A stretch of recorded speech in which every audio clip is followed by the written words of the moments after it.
Hey everybody, welcome back. So, now that I have my shop cleaned up and I'm happy with the way it looks at the moment, I started working on the Camaro this morning. But now that I'm home, I took a small project with me to work on my bench. What this is part of that third Delta bandsaw I showed you in my last video.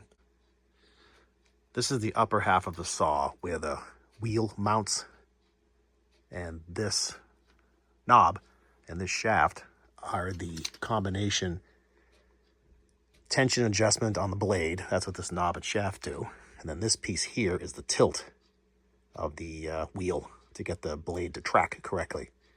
And what this thing does, it's pretty obvious when you tighten this thumb screw right here, you're putting tension on this thing and you're tilting it. And that tilts your wheel, and that gives you the track of the blade on the wheel. And when I was playing with it the other day, I noticed that the wheel was just rubbing on the inside of the upper metal shielding for the wheel. So I thought maybe you needed a shim or something between here and the wheel. But what I found was this thing is loose as hell. And I'm baffled as to why. When you take this thing apart, you drive this pin out, and this thing just rides on it. And there's a cut in this shaft that the pin actually retains. So that's what locks it in, which is wonderful. The problem is this thing sits in here, right? Like that. And the play in it is immense. I mean, look at that. I'm doing this one-handed, and I know I need to get a tripod, and someone's going to chastise me for it, but so be it. But look at this thing. I mean, that's like, I checked it out the other day. That's like 20, 30 thousandths play. Look at that thing. Holy shit. I mean, I'll check it with the vernier now, but I want to say this is like 590 and this is like 610 or something. It's quite a difference. So let's see. This thing, if I check it right at the very end, yeah, we got 588, say. But check it up here. Yeah, it's about the same. 588, 587 and a half. And this end is 610, 612. And again, your first thought is, well, this thing is old as shit. Stuff wears out. But here's what's baffling me.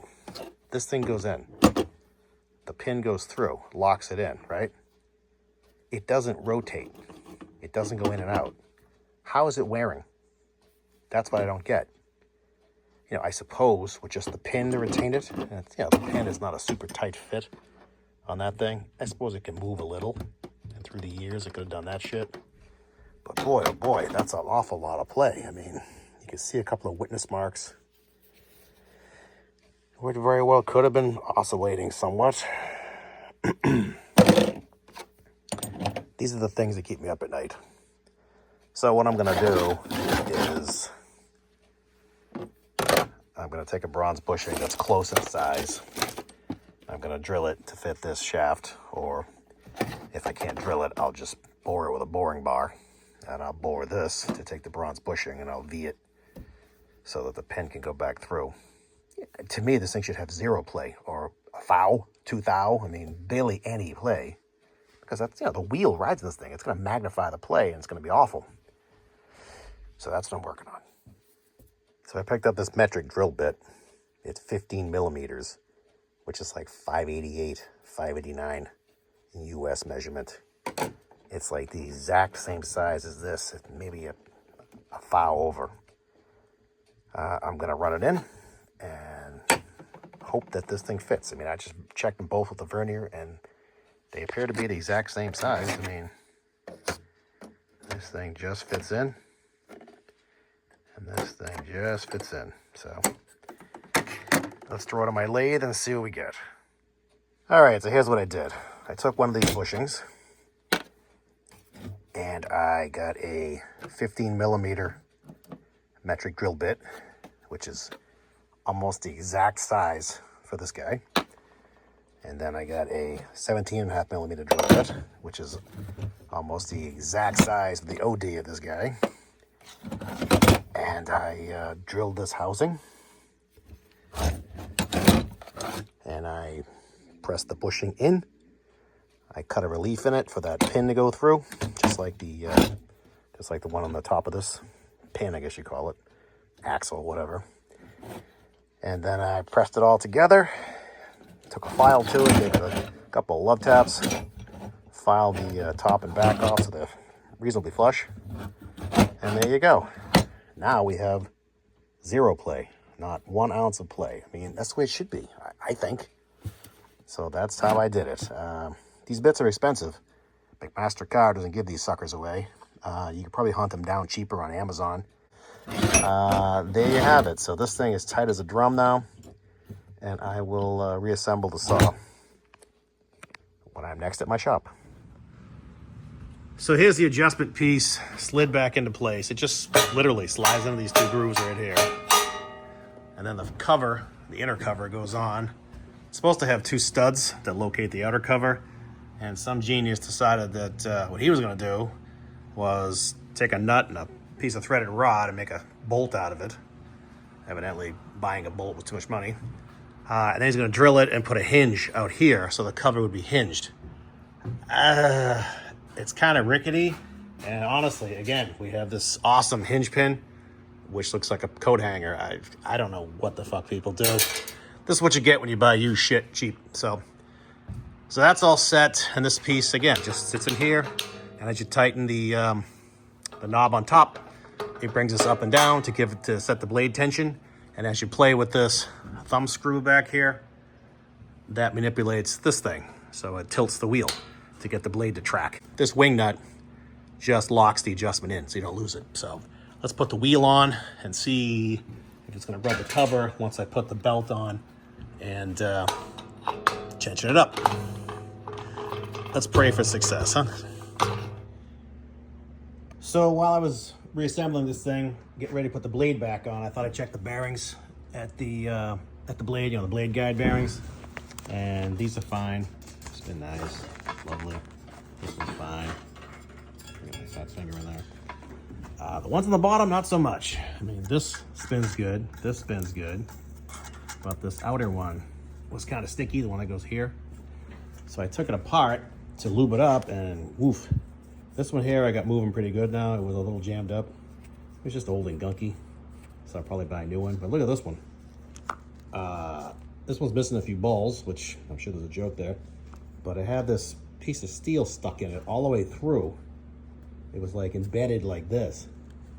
So I'm guessing it was either the cage that located the balls or it was part of the shielding, but holy shit, look at that. I mean, it spins now.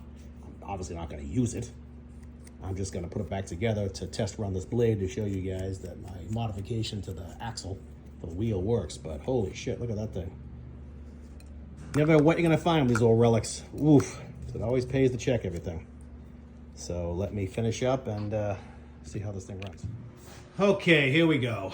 I test ran it a minute ago to make sure the blade wasn't gonna pop off and nothing would stab me in the face. And I thought this pulley was still rubbing the cover, so I took it off and put a washer in it, just a 5/8 washer.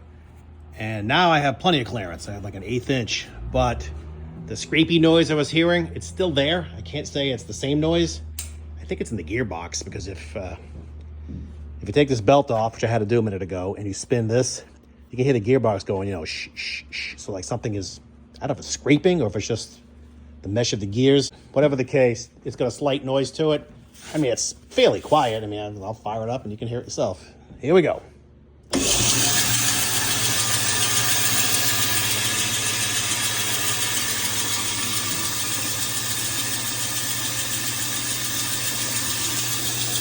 Look at that, huh?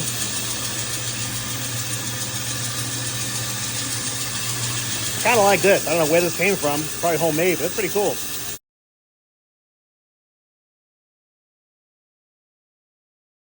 I like that. Keeps my hands away from spinning shit that'll cut my fingers off. Funny story, when I was test running this thing, I was running it and all of a sudden it started making a clicky kind of clacky noise, and then it stopped running. I mean, the motor would turn, but nothing else was moving.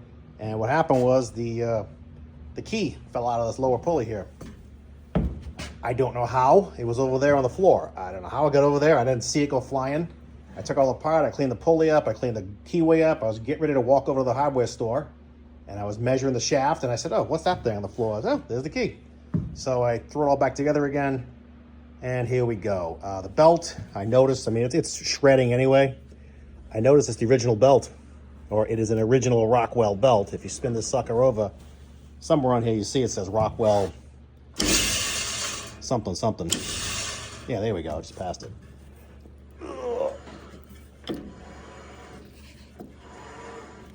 Yeah, Rockwell catalog number 49111. Look at that guy, huh? Made in the USA. Certainly got a money's worth out of this one.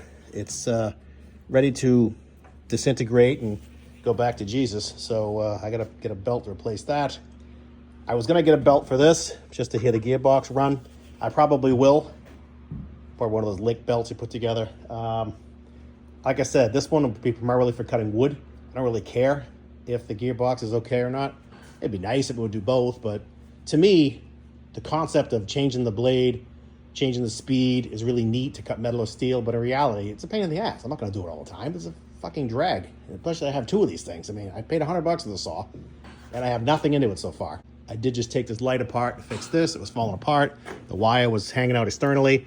I ran it through the inside here like it's supposed to be. And that didn't cost anything but time. I'm gonna buy a couple of bearings, but they're really cheap because they're tiny. This thing here, it's missing the upper bracket. There's the lower bracket that locates it to the stud. I was gonna make one, and I looked on eBay. I can get one for $40 delivered. And this one is kind of squished down too. It's really narrow here. I mean, it's probably fine, but I don't know. So I have one of these coming. The stud, I ordered a stud. I ordered knobs. So I probably have $100 coming in parts for this thing.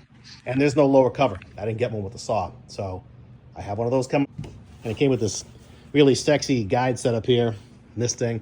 I have no idea how to use it. I'll figure that out, but that'll be a project for another day. But my electrician is coming today to wire up my Bridgeport. And I had this thing apart. And I figured, what the hell? I'll finish this up and go from there. The motor sounds fine. The gearbox, I'll put a belt on it, find out. All right, let me finish up this story with belts installed, and I'll show you how the clutch works and all that stuff. So first I'm gonna run it with the clutch engaged, which engages the high side. And this should only be for wood cutting. The blade should be zinging by.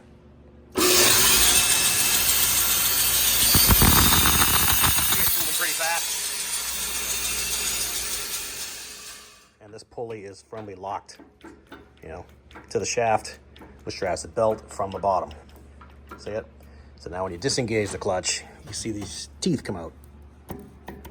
See it? Now this pulley it doesn't do anything, it just goes for the ride. So now it should be in the low speed, which goes through the gearbox. The bottom pulley drives that. So now you should see the belt run a lot slower. This is the steel cutting. You wouldn't do this with wood unless you were maybe cutting hardwood or something. I don't know. I'm not a wood craftsman. And see how much slower it's running? The upper pulley, it's just going along for the ride, basically. So that's how it works. I don't know why it makes that ching-ching noise when the upper pulley's engaged. Maybe there's something going on inside. I don't know. I don't really care. And since this is going to be a wood-only cutting saw, I could probably take this belt off because that's only for the steel cutting side. But yeah, it's not hurting anything being there. So I'll just leave it alone. I stole this belt off my other saw just to test it out. Because again, that saw is for steel only. That's all I cut with it. All you need is this. So I'm probably gonna put the bottom belt on it, the secondary belt, and just leave this one off. Leave it on this saw, because this one's my wood saw. So that's a story, and once I get the rest of the parts, I'll throw this guy together and hopefully live happily ever after. There you go. Hope you learned something, and if you didn't, well, sorry. You wasted 20 minutes of your time. Thanks for watching. Hope your projects are going better than mine.